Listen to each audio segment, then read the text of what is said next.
It's hurting them, and it's addicting them, and it's changing their taste buds so that they crave it. About 70% of American children's diet is ultra-processed. Ultra-processed, nutrient-poor food contributes to chronic disease. Food, politics, chaos. It's all starting to blend together like a microwaved lean cuisine in a Senate break room. And now, the government's getting involved. Like, really involved. Food is such a hot topic today, it seems to be on everyone's radar, even as far as Capitol Hill. In fact, the US Health Secretary is leading a bold new initiative called Make America Healthy Again, or MAHA. He's teaming up with major companies to wipe out artificial dyes, seed oils, additives from food supply to help resolve this chronic disease that plagues Americans today. Yeah, sounds great, right? But here's the twist. This shiny new health movement might actually backfire, and badly. And almost no one is talking about the one flaw that could bring this whole thing down. So today we'll be breaking it down, talking about MAHA, food policy, and what's really going on in the stuff we eat. So before I go into why MAHA won't work in its current state, I have to get into what healthy actually is. Spoiler alert, it's not what your favorite energy bar brand is telling you. At its core, a healthy diet is built from real whole foods. Think tomatoes, potatoes, black beans, bananas, rice, eggs, beef, oats, almonds, chickpeas. All the things your grandma would recognize, not something named protein, max, turbo fuel in a neon pouch. Even then, it's just the tip of the iceberg. What is really beyond whole foods is nutrient density. Density. That's why chickpeas and oats can be better than eating iceberg lettuce and cucumbers. The density of calories and nutrition in the first sense is much greater than the latter. Even though the latter, iceberg lettuce and cucumbers, still contain important nutrients, they're just consumed in a different way, and I mean pretty much full of water. I could get into a lot more detail, but I'm just trying to make sure your mindset is set on what a healthy diet actually is before we get into the juicy stuff. So why don't we hear more about that in the media? Simply because it doesn't sell. No more dyes in Pepsi products grabs more clicks than eat more beans.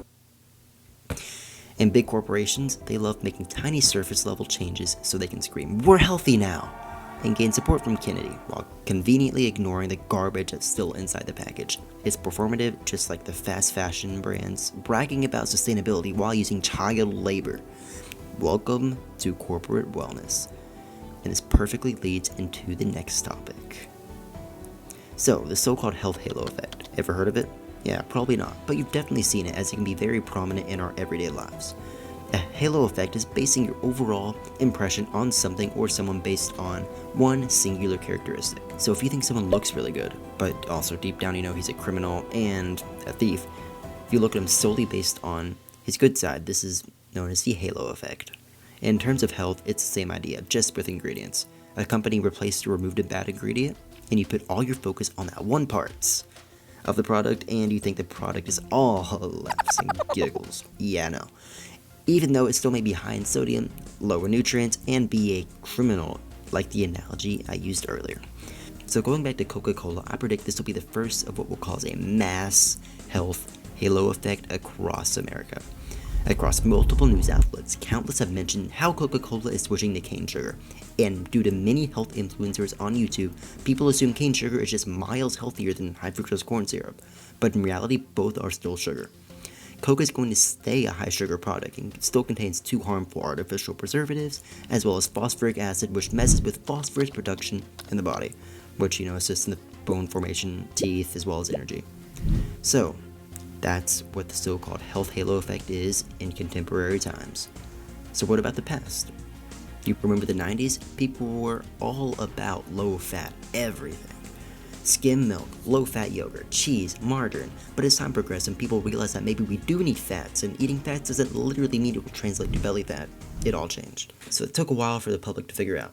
I'm afraid it's gonna be a while before a major shift happens today, if ever. So what about companies? Don't they try to mislead too? You see, companies try to weaponize marketing language to retain customer trust without improving nutrition. Companies love the word natural and will put on anything and everything they can. Take out a food dye? It's natural. Use natural flavors instead of artificial? It's natural. Remove nitrates and nitrites from still ultra-processed meats? It's natural. And I'm not going to get into this rabbit hole any further, But I'm not kidding that companies weaponize marketing terms for their own benefit with a complete disregard for the well-being of the customer. Just like with the fat terminology from the 90s, the natural terminology should not be trusted by heart. Capitalism, am I right? So after all of this, it all comes back to MAHA. Let's be honest, these people have power. I mean, the literal health secretary of the US in the White House, who is literally next door to a president and can phone president about all his necessities. These guys can just like call Coca-Cola and be like, hey, remove this dye, or else. And they will. In a powerful saying that we've all totally not heard before from some super not popular movie. With great power comes great responsibility. Yet so many people in power seem to take such little responsibility in this day and age. MAHA states they want to remove some of this and that from the food supply, yet they're not passing any actual legislation or policy to back it up. MAHA lists ultra-processed foods as a danger in their report, but have you seen any reduction? Have you known anyone to reduce the amount of ultra-processed foods they're consuming based on MAHA? Yeah, neither have I. I feel as though MAHA is more optics than outcomes. Look busy, do little. So here's the tough question. Is MAHA actually trying to make America healthier?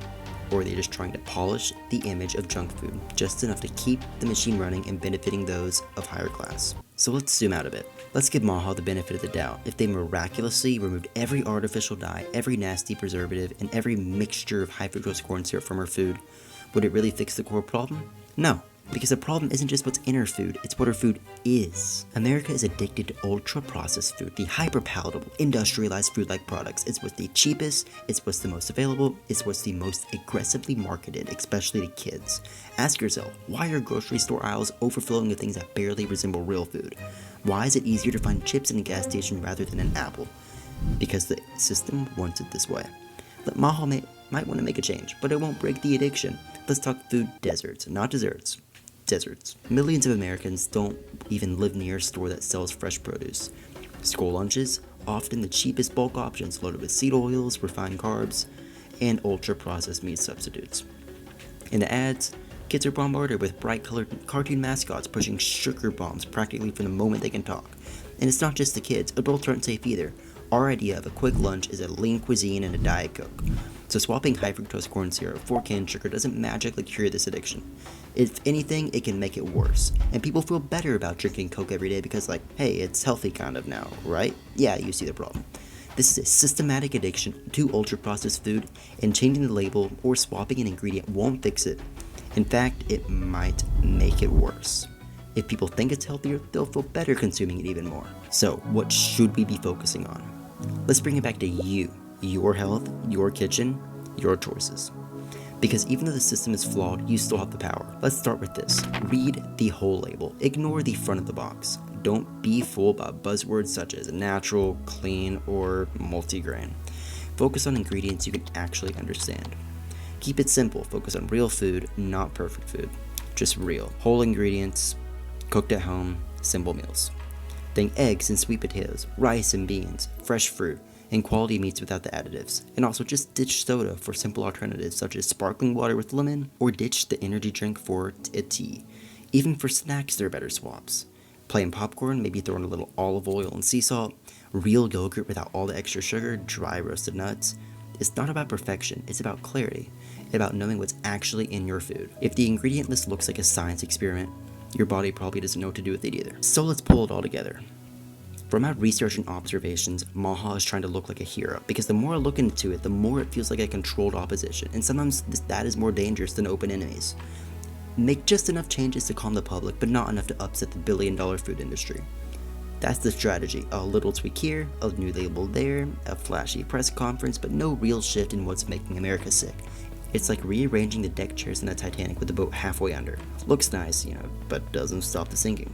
So the next time you see a product claiming it's better for you because it is less of something bad, stop and ask what's missing. Because if the answer is fiber, nutrients, quality protein, and actual food, then you already know the truth. So don't be fooled, don't be sold a cleaner label in place of a cleaner diet. MAHA might say they're making America healthy again, but only you can make the change. So choose clarity, choose real food, and don't let a shiny wrapper keep you sick.